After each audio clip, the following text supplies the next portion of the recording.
Are you so good girl? That's your red ball, my baby. I asked if people are 100% sober, so 100%, no alcohol, no weed, never. Um, and I said, not saying you need to be. I'm just wondering because I have been a fan of having the occasional beer once in a while, and I've been a pretty avid weed enjoyer for a couple years. And as of now, filming this video, I'm something like 65 days or something like that, 100% sober. I haven't taken in anything other than coffee, which doesn't negatively impact my life, but no weed, no tobacco, no alcohol in like 65 days. I've been totally sober, and 42% of my followers are 100% sober, 58% are not. I found that quite interesting. I would have guessed less people are 100% sober, but yeah, substances, Maggie, I'm trying to film. I love you. I know you're just playing, but it's gotta be kind of annoying to people. Hey, come on. Come on. And thank you for dirtying my yoga mat. You've inspired me to clean it.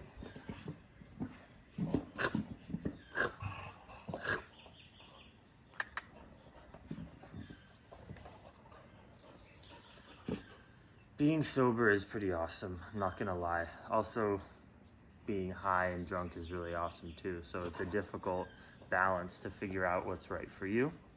What I will say is enjoy substances if you feel connected to being in that mode of your life. Maybe you're young, or you're not young, but you're just relaxing and you're enjoying life with loved ones.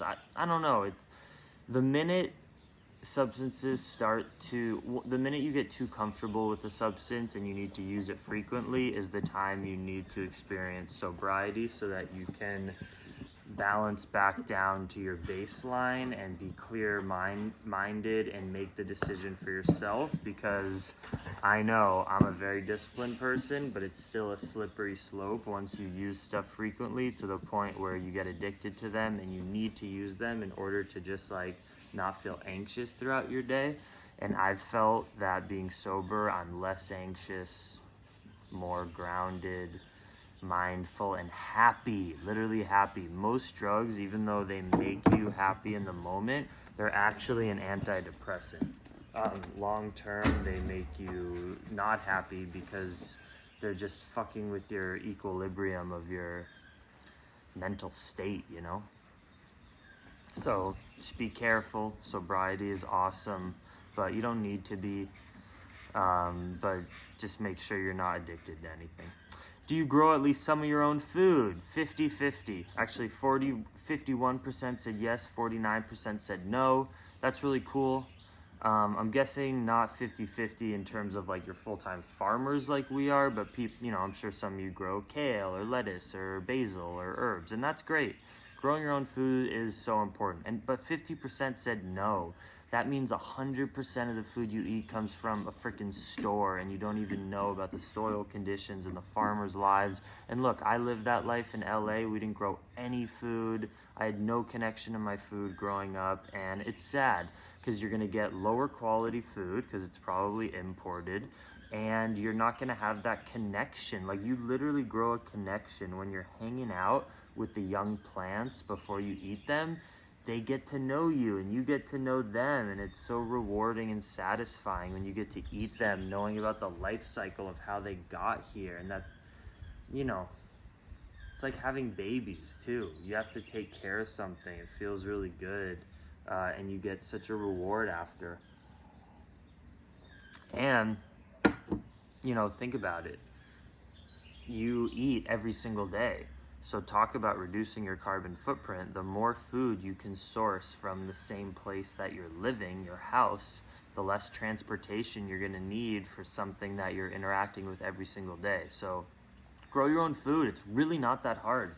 If you don't have any land at all, literally in a pot, in a plastic pot with some good soil, you can grow so much. You can grow all your lettuces, kale, herbs, cilantro, basil. You can even grow beans out of a pot.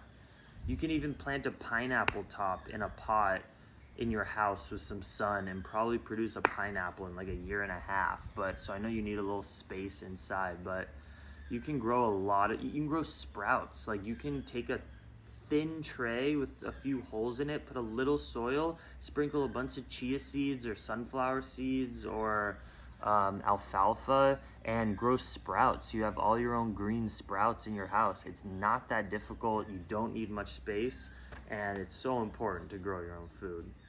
And you have control of making it the best quality. Get good soil, put compost in it. Yeah, go on the journey. Here's an interesting one. Are you super happy and aligned with the life you're living right now? I'm gonna make sure we're still filming. Yes, we are. Are you super happy with your life? 43% said yes, 57% said no. This is important to talk about. This is crazy, but predictable, makes sense. We are in a system of the world right now and of existence where look, life has never been easier if you think about it on the big picture, right? A few hundred years ago, raping and pillaging and murdering was like pretty normal.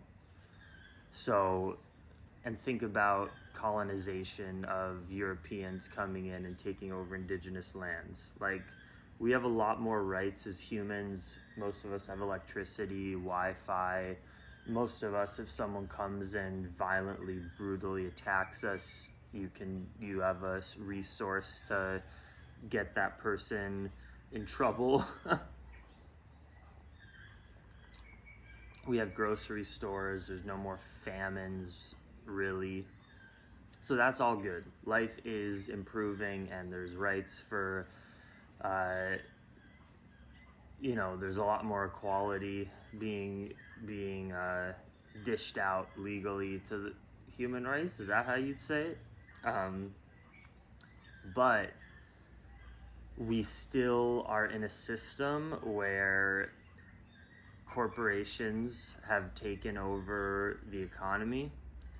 We're overpopulated, so it's harder to compete. We are disconnected from our neighbors. If you live in a city, the earth can be very dirty. And if you are grown up in a less financially privileged situation, it is hard to be a part of the rat race and get ahead. To get a good education, if you live in the States, you need money a lot of times. Not everyone is born with money or a supportive family, and then you have to get a shitty job, and then you have student loan debt, and then you can't get out of that shitty job, and you're like, what the fuck, I'm just trying to enjoy life, but I can't get out of this rut. I know that's the experience for a lot of people. And you might see me here living my dream in Costa Rica and being like, what the fuck, I want to do that. And I think the reality that 57% of people are not fully satisfied with their life, I think it's 50-50 in terms of, our world is not set up right now for people to just like enjoy life and vibe out and be a part of a tribe and whatever.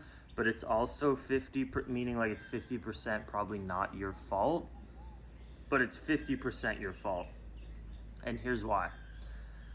I've traveled before by getting on a bicycle and biking into the unknown, which is free, and sleeping in fucking abandoned buildings in Mexico and Nicaragua and Guatemala, and knocking on people's doors in Canada and Belize and Honduras and saying, hey, I'm a traveler, can I camp on your lawn, and being dirty. And those experiences were the best experiences of my life. There's apps like Couchsurfing where you can have free homestays with people. There's apps like Woofing where you can get set up to work on a farm and vibe out with high vibe people on an organic farm, which is gonna be living your best life. And they pay for your room and your food. So there are resources out there, even if you don't have a lot of money. to start to get out of the rut of like living in your shitty city and working your shitty job. So if you needed to get higher vibe, you can go do it. You just gotta like get some confidence and take some risks and go out there. But I understand it's hard for some people. Maybe you're in an abusive situation, or you don't have the confidence to go do that, and you can't get out of your rut, or you have debt to pay. I understand that. I come from a privileged position to have the confidence to get on my bike and resources to get a good bike and good panniers, which cost a few $100. Those are saddlebags where you keep all your stuff. But there are ways to get out there and to get out of your rut, no matter what financial situation you're in. And we're building the infrastructure to help you guys do that. Like, legitimately, you know, I'm building a hostel. I'm building communal, you know, a communal living space where you can come for like $100 or $200 a month and rent a bunk bed and come vibe out with us on our organic farm in Costa Rica. I know you gotta fly here, that'll cost some money, but one of the reasons why I'm building this permaculture fruit farm retreat center is to have you guys come for a week or two or a month and get inspired about the life that you can live. Do an ecstatic dance, meditating, waking up early, exercising, growing your own food, homesteading, being sustainable, practicing yoga. Those are the things that make my life super meaningful. And it is sad that we live in a system where half the people, or a little more, are literally living their one life experience and they're not fully stoked and aligned. Like, what's the point of pursuing a life that is not to the fullest extent of your literally bliss? Because all that's gonna happen in life is you're gonna live and then you're gonna die, and then none of it matters. So why not take the biggest risk to live your best life? Like, none of it really matters. We're all gonna die. So like, why are you being miserable? Go take radical actions to make your life amazing, even if it's scary, and even if it makes other loved ones around you uncomfortable. Fuck it, you gotta do what you need to do to enjoy life. Next, I asked, do you eat 50% or more of your calories from fruit per day? I am super surprised by this, because 20% said yes, 80% said no. And I'm such a fruity, fruitarian-y type of person. Even though I'm not a raw vegan, I eat cooked food every single night, but I eat only raw foods all morning and day. And I probably eat 50% of my calories, or even a little more, maybe 60, 70 from raw food. And I super believe in eating mainly raw foods. I mean, living enzymes, nutrient dense, high water content, best digestion, tastiest sweet raw fruits. And our systems, and we evolved as frugivores. It's just the truth. And cooked food is not bad. I love cooked food.